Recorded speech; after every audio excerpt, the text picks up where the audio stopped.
Premier document officiel. L'union est scellée. Ce 1er janvier, Carnoy et Mamé ne forment plus qu'une seule commune, conformément aux vœux de ses deux maires. Aux dernières élections, Colette Durier avait eu du mal à constituer son équipe municipale. Trouver 11 personnes dans un petit village de 105 habitants, c'est pas du tout évident. Et donc je me suis dit, je sais pas, il faut faire quelque chose, le village va mourir. Donc je me suis tournée vers un village qui ressemblait un peu au mien, en nombre d'habitants. Et je me suis tournée vers Mamé. Donc j'ai demandé la main de M. Brunel. On avait beaucoup de choses en commun.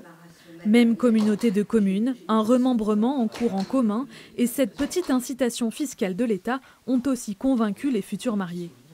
Déjà, il y a les dotations de l'État qui vont pas être à la baisse, qui vont même être légèrement majorées, donc pendant 3 ans. C'est déjà 3 années de prise, c'est toujours bon à prendre. Effectivement, il va y avoir aussi des économies d'échelle qu'on espère faire, donc on travaille déjà sur certains contrats, exactement. On a déjà commencé à travailler sur les contrats d'assurance ou des choses comme ça.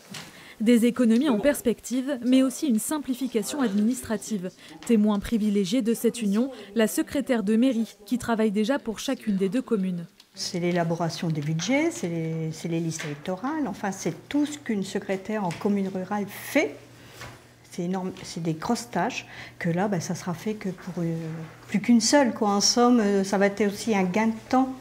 Les habitants de Carnoy et Mamé recevront la convocation au premier conseil municipal de la nouvelle commune qui aura lieu le 9 janvier. Si la population a bien sûr été informée de la fusion, elle n'a pas été consultée. Selon les deux élus, elle aura tout à y gagner. Justement, le but, c'est de garder cette proximité, mais en apportant du service supplémentaire. On va avoir 2 salles des fêtes. Donc si une salle des fêtes est occupée, on peut utiliser l'autre. Les habitants auront le choix et au même tarif. Quant au taux d'imposition, il va être progressivement harmonisé entre les deux communes. La nouvelle s'appellera Carnoy-Mamé, tout simplement.